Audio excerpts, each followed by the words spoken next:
So I was watching the movie Jumanji with the kids this weekend. I forgot how good that movie is. And it also says a lot about entrepreneurs and how our attitudes have changed just in the past couple decades.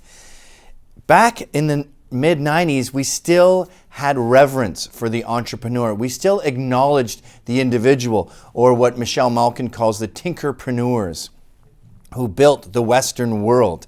And in the movie, there's a guy who owns a shoe company, and he ceases to run this shoe company that employed the whole town, and the whole town totally deteriorates. He's irreplaceable, this guy, and his innovations in shoes, the best shoes in New England, I think he calls them, shaped the town, built lives, employed people. He was an entrepreneur who made his countrymen better. And today, we have articles such as Amy Groth in Quartz saying, entrepreneurs don't have a special gene for risk. They come from families with money. And this reminds me of Obama getting away with, you didn't build that. There's this disdain for entrepreneurs. We've gone from recognizing their input, like they did in Jumanji, where he created a whole town, and without him, there's graffiti and bums and violence. It looks like Mad Max without the entrepreneurs, to, we don't need you. We'd be just fine. That's just a stupid movie. You're just a trust fund kid anyway. You're not special. All right. First of all, if this entrepreneur is a rich kid, if he did come from money like Bill Gates did, or lots of entrepreneurs, how is that a bad thing? Why do we hate money so much in this day and age? If you look at ESPN, all right, that was a guy, Bill Rasmussen, I think his name is, and his son, they'd just been fired. They came up with this great idea to aggregate all sports from around the world, just like Bloomberg is with finance. This would be sports. That's a crazy idea, and when they started doing it, they were hemorrhaging cash because it's so expensive to buy the individual rights for all these things. A rich kid, came along. He had oil money from his daddy, and a $10 million investment didn't seem crazy to him because he had this big nest egg. This is before the estate tax, where the government will take 50 to 75% of a rich guy's money before he can give it to his kids. Something that me, as a rich guy, is going to get reamed with when I try to give my money to my kids. So he gives Bill $10 million to start ESPN because he has faith in the idea and he has that kind of capital. Money that the government would never give. Money that a bank would never risk. Instead, they'd rather spend it on solars and blow $500 million on a Solyndra. So he gives them the money. You know what ESPN is worth today? $40 billion. They have 7,000 employees. Okay, Amy Groth, why are you sneering at that?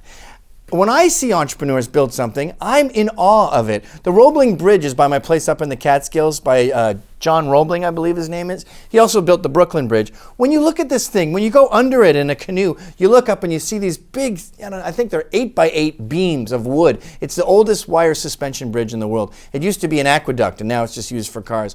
And you just go under it and you go, Jesus Christ, what a magnificent work of art this is.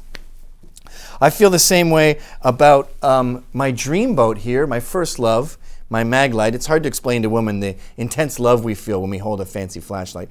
This Maglite was built by Anthony Maglica.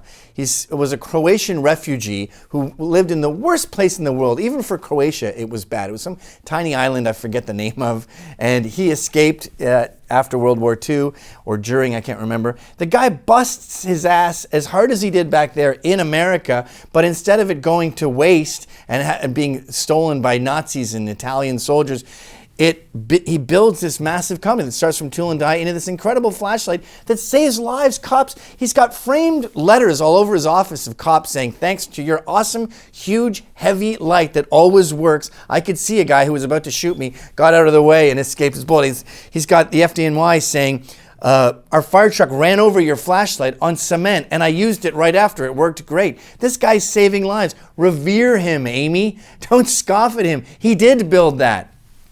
Or look at Tim Leatherman. He was tooling around Europe. He bought a $300 Fiat back in the 60s, I believe. And he thought, I wish there was a thing, because it kept breaking down. And by the way, this is back when men could fix their own cars. I wish there was a thing that had pliers and not just this stupid pocket knife. So he invented this ugly contraption that had pliers and a knife and a bottle opener and all this other stuff. He tried to get people to buy it. The post office, the government, the cops refused to buy it en masse.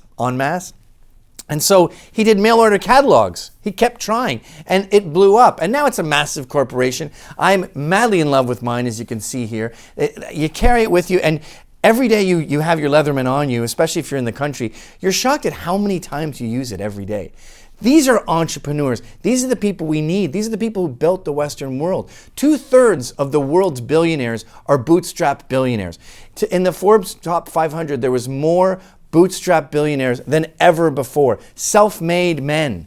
You know, Ralph Lauren wasn't born Ralph Lauren. He was born Ralph Lifshitz or something, sleeping in his bed with his brother, dreaming of being the all-American man and creating this sort of this icon, which he did, and it made tons of money. Sam Walton, who built Walmart, was going door to door selling food. When these people build these empires that enrich our lives, we should not respond with snark, okay? I'm not in the same league as those guys, but I'm an entrepreneur. I don't expect a thank you, but we don't expect a fuck you. We made your life better, and we need to venerate the entrepreneur. I don't care if there's a gene. I don't care if they got money from their dad. All I know is the end result has not just made our lives better, but they've made the world better. Thank you, entrepreneurs. Please don't listen to these spoiled brats. Please don't listen to the ingrates. Thank you.